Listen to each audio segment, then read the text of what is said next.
Bom, e o meu destaque aqui é para falar que o presidente do Senado, porque aí até estimulado, né? Até estimulado por essa conversa do presidente Jair Bolsonaro com o Cajuru, né? O senador lá de Goiás, o presidente do Senado, Rodrigo Pacheco, ele vai consultar, né? Está preparando uma consulta para a Secretaria-Geral lá da mesa do Senado para questionar se é possível a ampliação da abrangência da Comissão Parlamentar de Inquérito da Pandemia, a fim de incluir governos estaduais e municipais na investigação. E olha, tem que apurar, sim, né?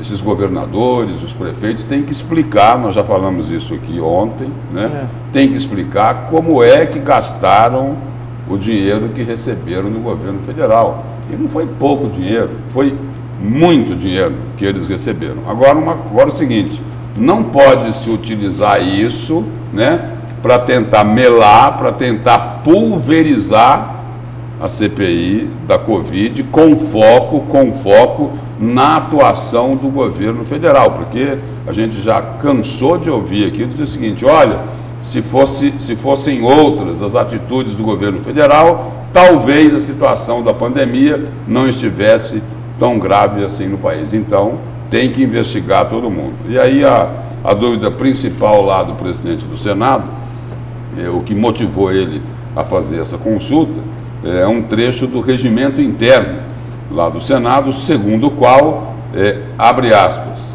não se admitirá comissão parlamentar de inquérito sobre matérias pertinentes ao Estado. Aí é o artigo 146 do regimento interno do Senado, e aí o senador Rodrigo Pacheco, ele quer lá que no parecer a Secretaria-Geral informe se a regra impediria a análise sobre estados e municípios que receberam recursos federais para investir em ações de combate à pandemia. Mas, de repente, esse problema pode estar superado. De repente, pode ter lá a CPI da Covid-19 para investigar o governo federal e pode ter uma outra CPI específica para investigar governadores e prefeitos, porque no sábado o senador Alessandro Vieira, do Cidadania, protocolou um pedido de aditamento da CPI da Covid para incluir nas investigações atos praticados por agentes de estados e municípios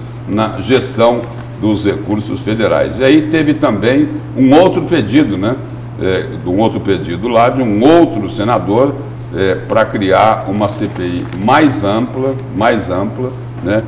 Em cima dos atos de governadores e prefeitos. Então, ao invés de uma, poderemos ter até duas CPIs. Agora, tem uma informação de que o Supremo Tribunal Federal, que vai analisar no plenário a decisão do ministro Luiz Roberto Barroso, pode dizer o seguinte, olha, tem que abrir a CPI, né? Manter a decisão monocrática de Luiz Roberto Barroso, mas poderá sugerir que, olha, só depois da pandemia, não é isso?